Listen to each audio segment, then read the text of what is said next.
أعوذ بالله من الشيطان الرجيم. بسم الله الرحمن الرحيم.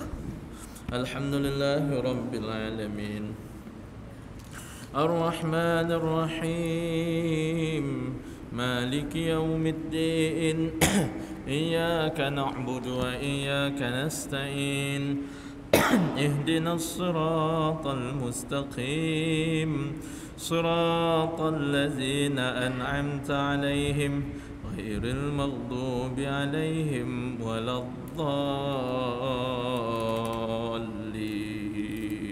آمين.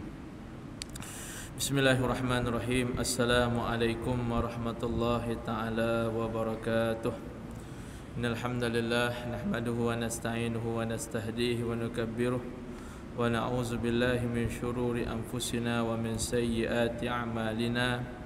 May yahdihillahu فلا مضل له ومن يضلل فلا هادي له أشهد ونشهد أن لا إله إلا الله وأن محمدا عبده ورسوله اللهم صل وسلم وبارك على سيدنا محمد وعلى آله وصحبه وسلم أجمعين. أما بعد فإن أصدق الحديث كتاب الله وخير الهدي هدي محمد صلى الله عليه وسلم شر الأمور محدثاتها وكل محدثة بدعة كل بدعة ضلالة وكل ضلالة في النار. رب اشرح لي صدري ويسر لي أمري واحلل عقدة من لساني يفقهوا قولي. Tuan-tuan muslimin sidang jemaat yang dirahmati Allah, alhamdulillah, syukur pada Allah Subhanahu wa taala, pada hari ini kita dapat lagi meneruskan agenda Ramadan kita. Lebih-lebih lagi kita berada pada penghulu segala hari dan merangkap penghulu segala bulan. Jadi menunjukkan bahawa kita berada pada hari yang keistimewaannya itu double. Keistimewaannya itu dua kali ganda di sisi Allah Subhanahu wa taala. Maka amat beruntunglah sekiranya Allah Subhanahu wa taala memberi taufik hidayahnya kepada kita sehingga kita boleh memanfaatkan waktu yang ada ini dengan sebaik-baiknya. Alhamdulillah, sidang jemaah yang dirahmati Allah, dalam kita sedar ataupun tidak, kita telah pun memasuki hari yang ke-6 berpuasa di bulan Ramadan Al-Mubarak. Bila sebut Ramadan Al-Mubarak, apakah yang dimaksudkan dengan Ramadan Mubarak? Ramadan yang diberkati, Ramadan yang diberkahi. Kalau rezeki kita berkah, kalau rezeki kita berkah, ya, tak banyak gaji yang sedikit tapi cukup, bahkan berlebih, itu menunjukkan bahawa rezeki kita berkah. Kalau umur kita berkah, waktu kita berkah, sibuk, tetapi banyak amal dan pahala yang boleh kita jana daripada waktu dan sisa umur kita yang masih ada. Allahu Akbar. Rezeki yang tidak banyak, gajinya sedikit tapi cukup, bahkan berlebih, boleh disedekahkan, boleh menjamu orang berbuka puasa. Umat Islam di Palestin merasa rezekinya, umat Islam di Syria rasa gajinya, umat Islam yang sedang susah, yang kini berada dalam menderita di Syria turut rasa. Walaupun dia tidak pernah kenal, walaupun dia tidak pernah melihat, walaupun dia tidak pernah berbual, tapi orang-orang itu merasa daripada sumber rezeki dia. Ini contoh rezeki orang yang berkah, rezeki yang berkat. Berkat ini tuan-tuan tidak boleh dinilai dengan sains, tidak boleh dikira dengan matematik, tidak boleh. Tidak boleh dikesan dengan radar. Ini berkat. Secara matematiknya sepatutnya tak cukup, tapi cukup. Itu rezeki, tanda rezekinya berkah. Pagi tadi ada seorang jiran saya meninggal. Orang gelar dia Pak Ya. Dia ni bekas tukang kebun di Masjid Al-Mukhlisin Alam Damai. Orangnya simple, bekas tukang kebun, biasa-biasa, pangkatnya tidak tinggi, rumahnya flat biasa, gajinya tidak besar. Tetapi apabila dia meninggal, tuan-tuan, pagi tadi jumlah orang yang hadir sangat luar biasa. Orang yang datang hari ini hari bekerja, orang bekerja balik, orang duduk jauh balik, orang kerja di Shah Alam balik, orang kerja di Sungai Buloh balik untuk menyembahyangkan. Dia bukan orang berpangkat, bukan orang ada kedudukan, bukan orang ada gaji besar, tapi Allah pilih dia kembali kepada Allah pada hari yang sangat mulia, pada bulan yang sangat mulia, dan dibuktikan dengan orang-orang yang hadir di kalangan asatizah, di kalangan imam-imam, di kalangan orang masjid merasai kehilangan. Ini contoh orang yang umurnya berkah. Allahu Akbar. Kita bagaimana, tuan-tuan?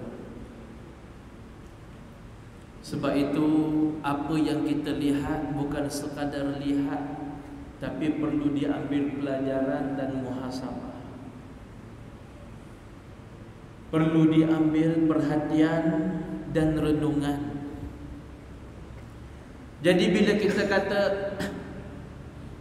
orang yang mempunyai umur yang barakah, waktu yang berkat, solat jemaahnya sempat, baca Qurannya sempat, zikirnya sempat. Ini orang yang mempunyai waktu yang berkah. Tapi kalau waktunya tidak berkah, senantiasa tidak sempat. Tarawih tidak sempat, datang Jumaat lambat, penceramah lambat tak berapa. Jam hari ini luar biasa sikit jamnya. Allahu Akbar. Baca Quran tak sempat, zikir malas. Tuan-tuan yang dirahmati Allah. Tapi bila kita berada di dalam bulan Ramadan Al-Mubarak, maknanya seluruh waktu itu sebenarnya berkah. Sebab itu Nabi SAW menyebut dalam sebuah hadis yang mafhumnya, kalaulah anak Adam ini tahu tentang Ramadan, pasti dia akan inginkan Ramadan itu sepanjang tahun. Pasti dia akan menginginkan Ramadan. Tapi menunjukkan kita belum benar-benar tahu. Sebab kita tidak nampak bagaimana Allah hapuskan dosa kita, bagaimana Allah ampunkan kita, bagaimana Allah gandakan pahala, bagaimana Allah tingkatkan ganjaran. Sebab kita tak nampak, maka akhirnya kita merasakan Ramadan itu biasa-biasa saja. Allah, tuan-tuan puan-puan yang dirahmati Allah.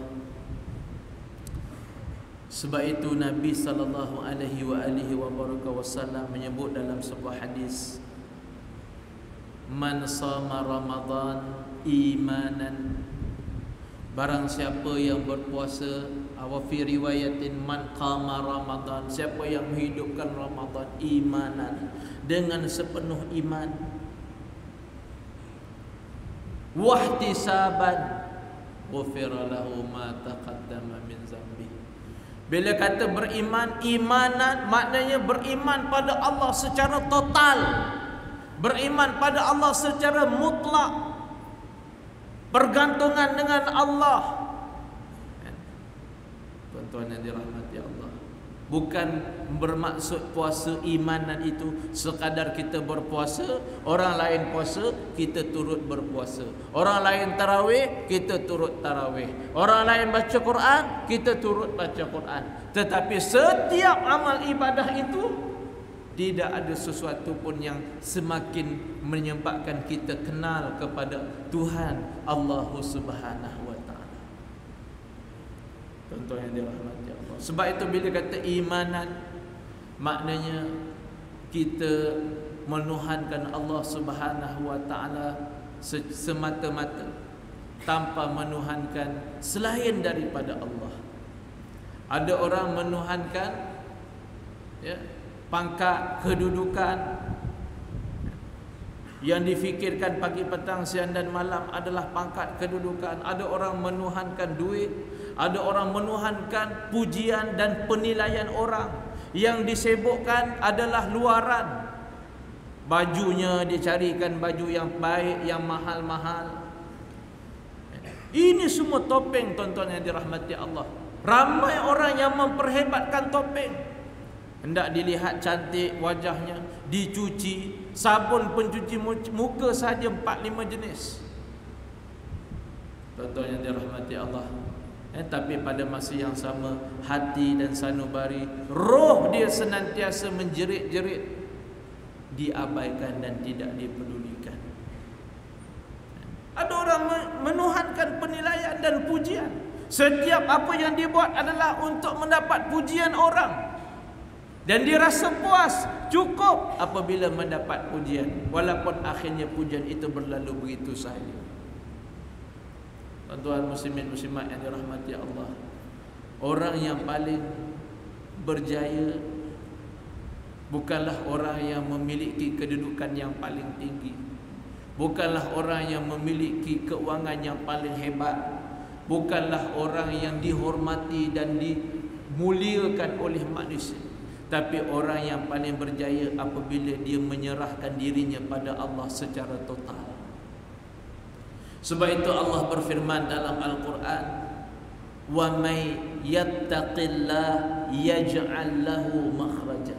Siapa yang bertakwa kepada Allah, yaj'al lahu makhraja, Allah akan bagi dia jalan keluar. Tuan-tuan, apakah yang dimaksudkan dengan jalan keluar?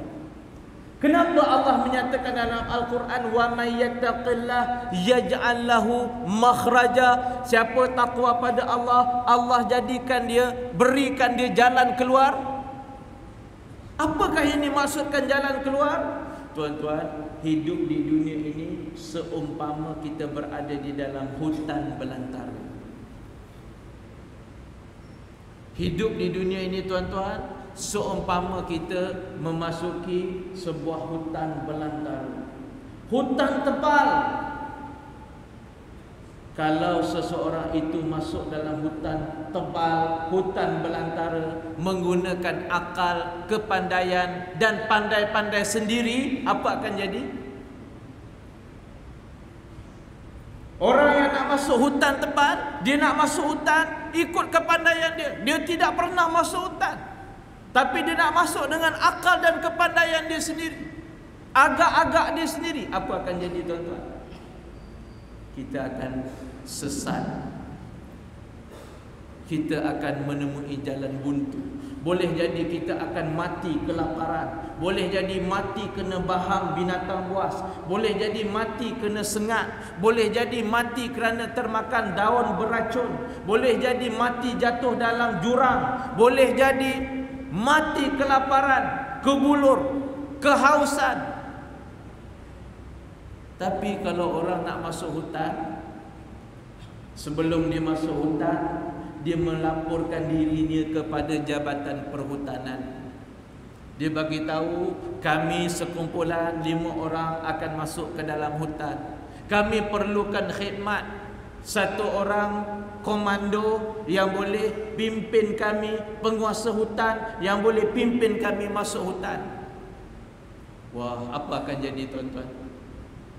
Penguasa hutan akan kata terima kasih kerana lapor diri. Ramai orang yang memandai-mandai masuk hutan ini akhirnya tidak keluar. Ini yang dimaksudkan Allah SWT, "Wa may yattaqillaha yaj'al lahu makhraja." Ramai manusia di atas muka bumi hidup memandai-mandai, urus ekonominya memandai-mandai, didik anaknya ikut kepala sendiri memandai-mandai, urus keluarganya memandai-mandai, berhibur ikut cara sendiri. Akhirnya dia jadi sesat. Tapi kalau orang yang masuk hutan tadi, dia serahkan dirinya pada pihak penguasa hutan, komandonya memimpin dia, masuk hutan yang sama, tebal yang sama. Haus tak? Haus, tetapi tenang. Kata komando, jangan bimbang. Depan sana ada anak sungai.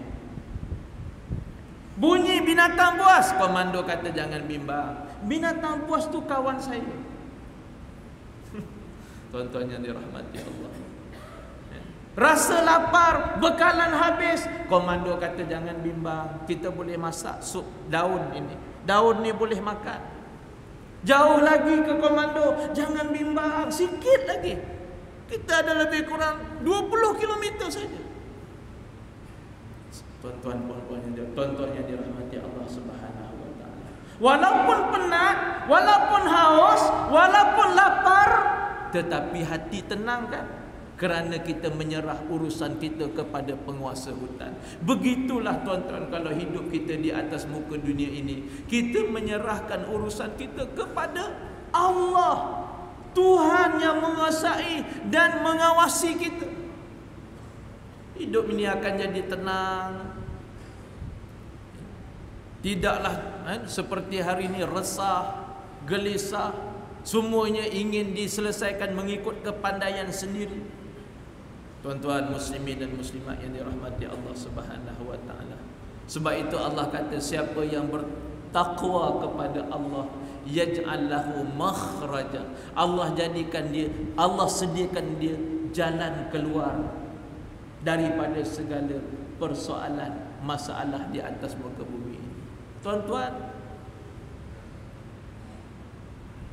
masalah, persoalan sebenarnya bukanlah sesuatu yang menyusahkan. Soalan periksa bukan satu masalah. Yang masalah apabila kita tak boleh jawab. Betul?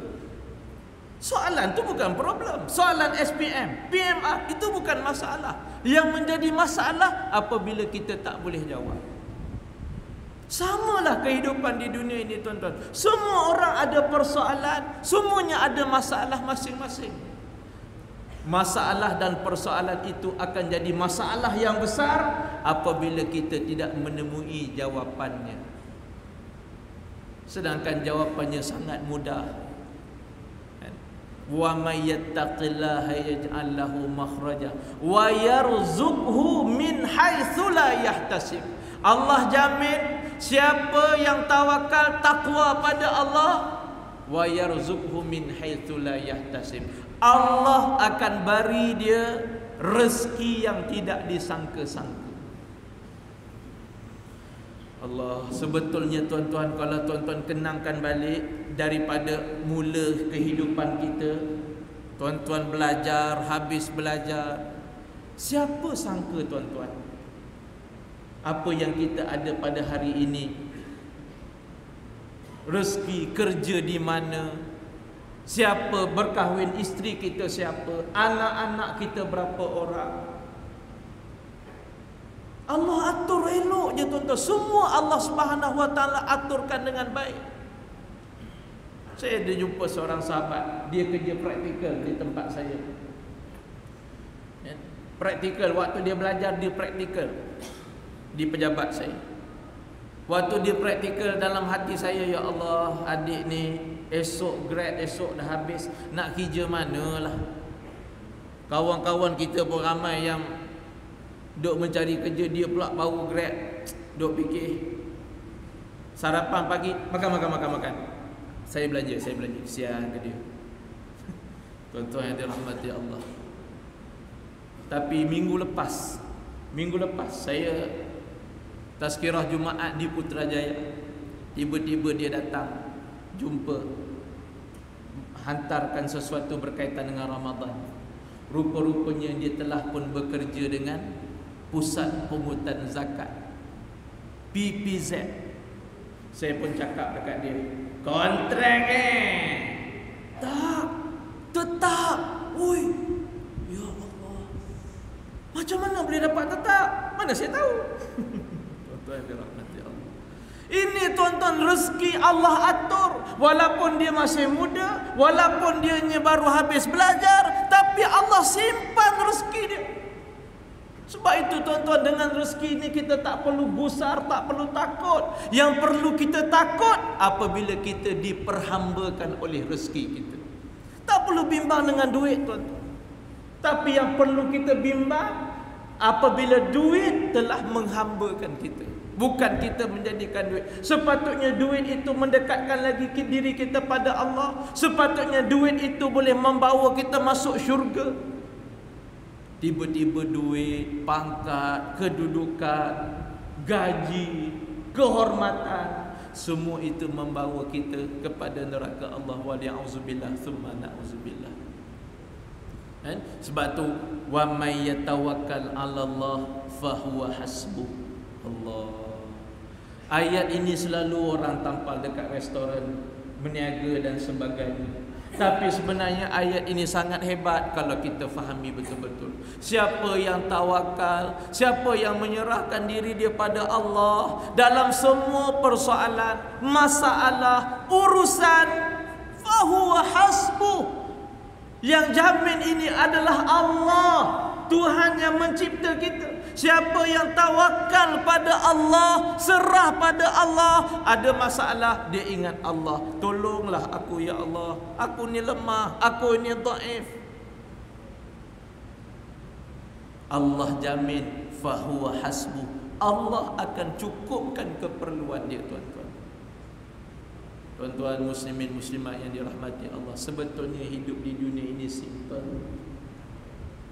Sebetulnya hidup di dunia ini tenang-tenang, biasa-biasa saja tuan-tuan.